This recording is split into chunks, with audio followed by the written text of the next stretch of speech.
Oh, you like the Romans, do you? That's why you're here? Have a seat.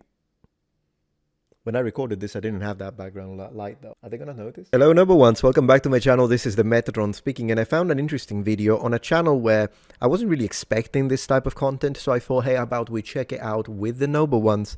Also because there is a name you might be familiar with. Alright, so the channel is called After School, so I suppose is 3.6 million subscribers is a lot. And imagine it's one of those channels that simplifies through drawing historical topics and also other types of subjects for school children, as an after school. Here they're talking about what was daily life in ancient Rome really like. That's a good question as long as you represent it correctly, which is what we are here to do. I'm gonna double check it. I'll try not to interrupt too often, but as I always say when I do reacts, I also don't want to do what some channels do and just sit here and let them do all the work. No, I do want to make it as transformative as possible, and besides, I'm an extremely pedantic man, so I always have something to say. I'll try to find a sweet spot. Thank you for your patience. Look at this name, Gregory Aldrete. He is a professor. I've already reacted to him when he was a guest at Lex Fridman show, and to be fair, some of the things he said were really good, but other times I strongly disagreed on his positions on religion in general in ancient Rome and a few other things. I might agree, I might disagree. Let's go. Ancient Rome is often envisioned as a city of glorious, shining marble structures, where toga-clad emperors and senators reveled at sumptuous and decadent feasts, and spectacular gladiator games entertained the people. This idealized vision of Rome has been heavily shaped by movies, particularly those of the golden age of Hollywood in the 50s and 60s. There is certainly truth to these images. Rome was indeed a city of magnificent public structures and profligate spectacles. But this is not the whole story. Also, while, I mean, the drawings are beautiful, if these are, I don't know if these are hand-drawn, but they're gorgeous. I do want to say, though, every single statue is white. Instead, every single statue should be in color, and so should the temples, and so should the columns. And I know that I say that so often, but as I say, it's because I am from the Mediterranean. I am a Mediterranean man, so I would love for my own culture to be represented in its historical polychromacity. There was a darker, grittier side to life in ancient Rome. In this lecture, I want to take you behind the familiar facade of shining marble and reveal the bleak reality of what life in ancient Rome was really like. Interesting approach, but how much money does this girl have? Goodness gracious, look at all that purple. For the average inhabitant, ancient Rome was, quite simply, a crowded, noisy, smelly, and most of all, dangerous place to live. I disagree. No, the smelly part is silly to say.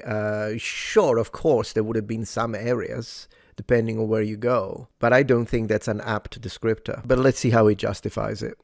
For the overwhelming majority of ordinary Romans, daily existence in the great capital was a grim struggle, in which you were constantly menaced with an array of deadly threats that could strike without warning at any time. In particular, there were 5 major hazards that characterized life in ancient Rome and often played a far greater role in the lives of the city's inhabitants than the city's glories. I like to call these the 5 Fs. Floods, fires, famines, filth, and fevers. I mean, I guess. So if this is representing a very poor family, it's interesting that the person who's doing the drawing, very talented, I would like to underline, chose green if this was under the direction of Aldrete, because green requires you to first dye your tunic yellow and then do a second processing, which makes it rather expensive. So it is common among like palace guards, but a poor child with a green tunic is a little strange to see. You, yes, you, stop whatever you're doing and subscribe, or you'll force me to show you my Second Amendment. Oi, have you got a license for that? Oh, it's medicinal, officer, I swear. But could you imagine if YouTube banned me for this? Like the AI. Look the risks I take for you. Come on, subscribe. Do you want to be a duck? Subscribe. Before we look at these, keep in mind that due to its size, the city of ancient Rome was an exception. Of course. It was at least twice as large as any other city of its time. Yeah. By the late 1st century BC, The population 1 of million, Rome was exactly. around 1 million people, and it stayed at this level for several centuries. This was an absolutely huge population for a pre-industrial city. It was the biggest city yet seen in world history, at least in the Western Hemisphere, and no other city in the Western Hemisphere would reach this size again for another 2,000 years, when London hit 1 million in the 19th century. Can As you late as imagine that? 1850, only two cities, London and Paris, had populations over 1 million. That's Despite insane. its size, most of the hazards that ancient Romans faced would also have been familiar to any inhabitant of an ancient Roman city. These problems may have been more intense at Rome due to its size, Look at but the any aqueduct. urban dweller in the Roman world would have experienced them at least to some degree. Alright, Rome is famous as the city of 7 hills, but between those hills, the valleys and plains, where most of the city was actually located, were originally marshy, low-lying land. Yeah. Much of Rome was built on top of what were originally swamps, and when the Tiber River flooded, as it often did, these areas were submerged underwater. Even worse, the city was situated along the banks of the Tiber River at precisely the most flood-prone spot along its entire length. There were practical reasons for why Rome was built here, but nevertheless, the city's location doomed it to a 3,000-year-old struggle against flooding. Tiber floods were frequent, severe, and destructive. One thing I'd like to add to this is the following. Sometimes we wonder, why do humans build or settle near dangerous areas due to possible disasters and natural disasters, in fact? I mean, why do we build in areas that are prone to fires? Why do we build in areas that have often earthquakes? What about building settlements and cities near volcanoes, for example, Pompeii? And then in this case, areas prone to floods, whether it be because of a river, whether it be because of the coastline. Then the reality is this: sometimes people don't know. Like, for instance, no one knew in the times of ancient Rome that the volcano Vesuvius was a volcano. It looked just like a regular mountain. When you look at the Vesuvius now, it has the whole of the volcano, but that's because the tip exploded.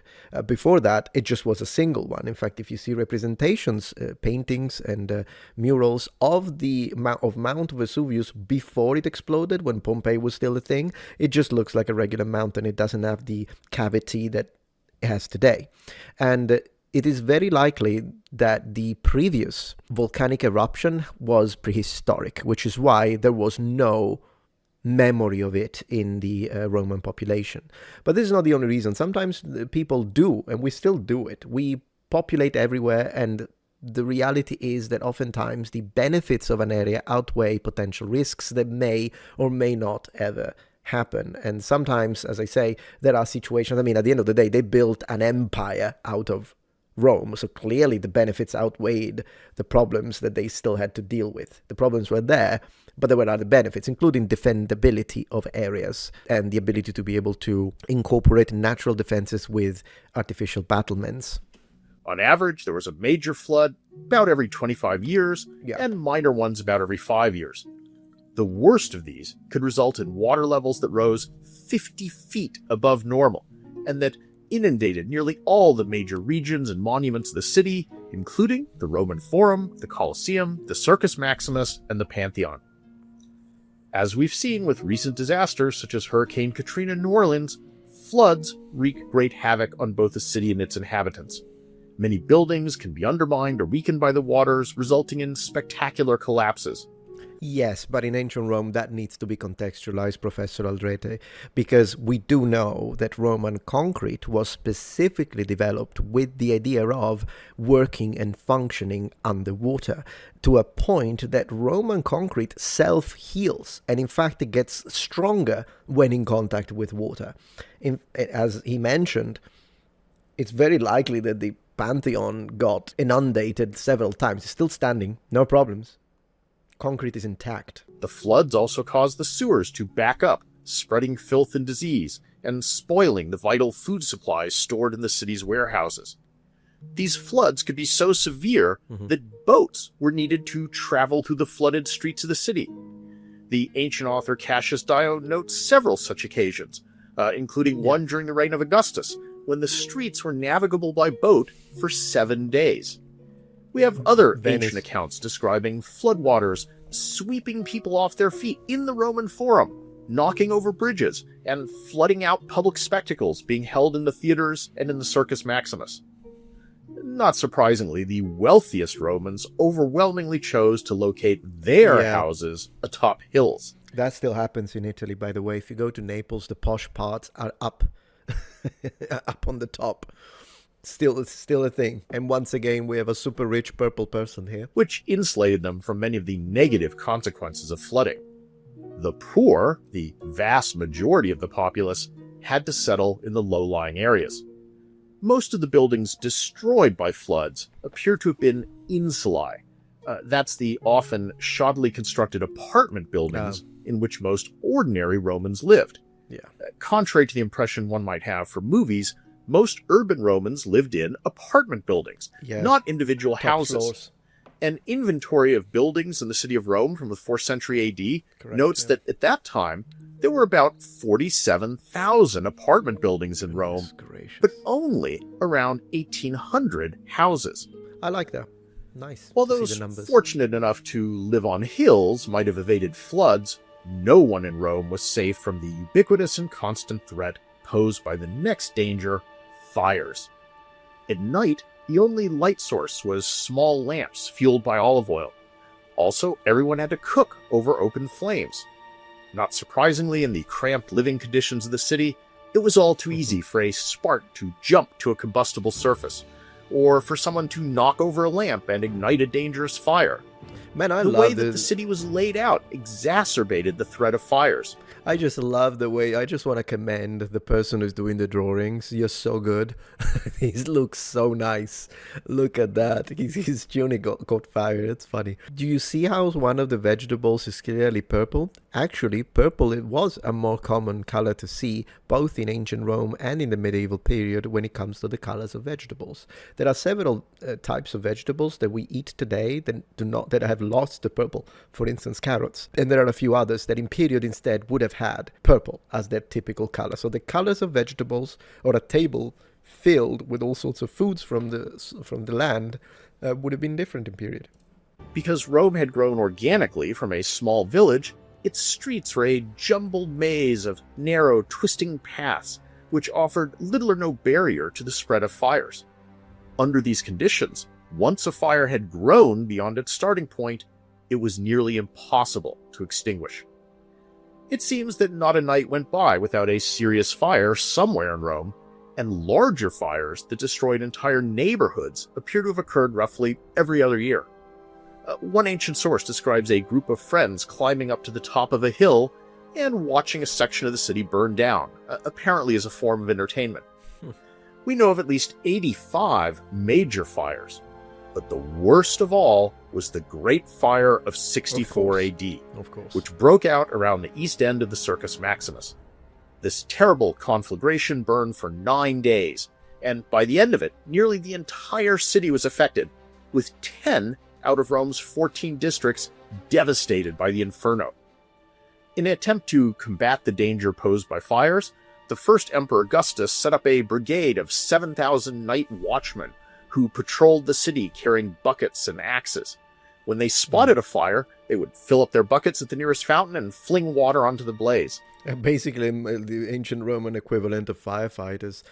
Finally, we see some purple on the right man, the emperor. His hair would have been brown, though, for the person drawing, and his eyes either gray or blue. We don't know. In fact, light brown, because it's subflavius, which means like a light brown that is still in a similar stage as blonde. Not blonde, it's light brown, but that's what it means. As you can imagine, such methods would only have been effective on very small fires, and would have done little to quench a blazing 8-story apartment building. Of course. The only real hope was to catch fires before they could spread. Yeah. The poet Juvenal offers a vivid portrait of what must have been every tenant's nightmare, being caught on the upper floors of a burning apartment building. He writes, "Smoke pours out, but on the top floor you know nothing of it, for if the alarm begins on the ground level, he who lives in the attic will be the last to burn." Yes, yes. A lucky Roman might escape the flood. People living in the attic were in fact the people paying the least. That's the cheapest ones were in the attic. If you wanted to live at the ground floor, that would have been more expensive. Floods and the fires, but few could evade the next threat, famine, or shortage of food. While wealthy elites enjoyed lavish banquets and exotic delicacies, for probably around 75% of the city's inhabitants, about 75% of their diet would have been a monotonous round of just three basic staples: grain, consumed in the form of bread or a soup-like gruel, olives, usually ingested in the form of olive oil, and finally, wine. Because of Rome's enormous size, local resources were nowhere near enough to support the city's populace. Therefore, food had to be imported on a gigantic scale from all over the Mediterranean. Yeah, Egypt and Sicily were the main breadwinners, can we say, when it comes to wheat production? Particularly from Egypt, North Africa, Sicily, and Spain. Thank you. In order to sustain the city's inhabitants, a minimum of 500,000 tons of those three basic foodstuffs had to be imported from overseas during the summer sailing season, stored in warehouses, and then distributed throughout the year. Yeah. Just to give you a sense of how massive the scale of these imports was, consider the case of one of the hills in Rome today, which is called Monte Testaccio. This hill is I appreciate that. Yeah, Monte Testaccio. That's good. Not a natural topographical feature. It's actually an artificial mountain made up entirely of the shattered remains of ancient North African and Spanish olive oil containers. As these pots were emptied at the main warehouses, the workers tossed them out, and over 300 years, this garbage heap of discarded olive oil pots grew into a mountain a quarter of a mile long and 150 feet high. That's the first time I hear about that. So thank you, Professor, for that one. It was pretty cool. I'm curious about the part about filth. Let's have a look at that one as a last section, and then all the other section. There's a massive chapter about diseases. I would refer you to the original video so we can give the like and view to the actual creator. But let's check out the filth section. Rome consumed huge amounts of food, water, and marble, but Rome's immense population was an equally profligate producer, and its two main physical products were corpses and sewage. It's been estimated that every day, ancient Rome's inhabitants would have produced something on the order of 350,000 gallons of urine, 100,000 pounds of feces, and 150 dead bodies. Goodness gracious, who did that math? Well, at least they can use the one above to clean clothes. What happened to all this? Unfortunately, much of it ended up in the streets of the city. When one adds to this the waste products of Rome's animals and the various other types of refuse and garbage generated by the city, and then factors in the Romans' complete ignorance of the germ theory of disease, the result was a level of hygiene and sanitation that, by modern standards, was truly appalling. Well, yes, but let's not, Professor, if I may. Of course they don't understand germ theory, but I don't think you need to understand germ theory to not sit on urine. Like the drawing shows. Like, people don't do that automatically. We have a sense of disgust that helps us even when we don't know things, and it's an evolutionary trait. It's something we do to keep us safe. That's why when we look at dirt, we go, ugh. That's why when we look at some animals, particularly insects and bugs, we go, oh, that's gross.